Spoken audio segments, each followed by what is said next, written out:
I was working for the FAP in the World Championships last year. You were there with the girls, if I'm not wrong. I have a good relationship with Brit Dobbins. Now she's living in Madrid, I Correct. think. You have Nico Agritelli, but you don't have still like a big group of great players, let's say. They're great players, but to fight hand on hand with these superstars. Uh, what do you think it has to be done in the US in order to maybe in 5 to 10 years have more Brit Dobbins, more Nico Agritellis? Well, that's every day that I wake up in the morning. That's the first thought I have. How do I make a bigger ecosystem of players? Moving on to Carlos Carrillo, he is the CEO of the Asia Pacific Paddle Tour. We talk a lot about Spain, about Europe, about South America, North America. Now I want your opinion, your vision on how the sport is growing in Asia and particularly in your tour. Okay, thank you very much, and it's a pleasure to be here next to all these amazing people. And basically, yes, some space for Asia that it's almost 50% of the population of the world, and it's a tremendous market that we are seeing how is it growing also in Padel. And basically, from there, what's going on? Several countries, different cultures. You cannot compare one with the others. It depends a bit on the grassroots, on the tradition, which sports they used to practice, and this. But in general terms, it's growing a lot. I went there coming from Spain, where everything is more mature, to check out how was the market, and my expectations are way super or under what's the reality.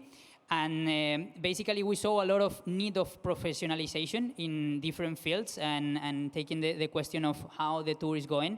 Basically, we created, or we saw there was a space for competition, which is something that really attracts players to understand and to push them to go harder. And we were seeing some Australians or Japanese players that they were coming to Europe. They didn't have the level, they didn't have the mean to become professionals here. So basically, we decided to create a competition there, and we founded the APPT, and this is going great. So this year, to give some numbers, we're going to be in 14 different countries in Asia, coming from China, Japan, Singapore, or India.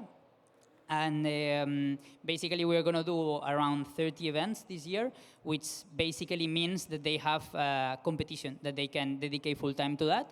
And besides, or plus the players that they are competing in our event, we are generating the opposite effect, which is basically top players, and top players talking about around 100 in the world players. They are coming to our tour to compete, and they are coming to Asia to live, as you were saying.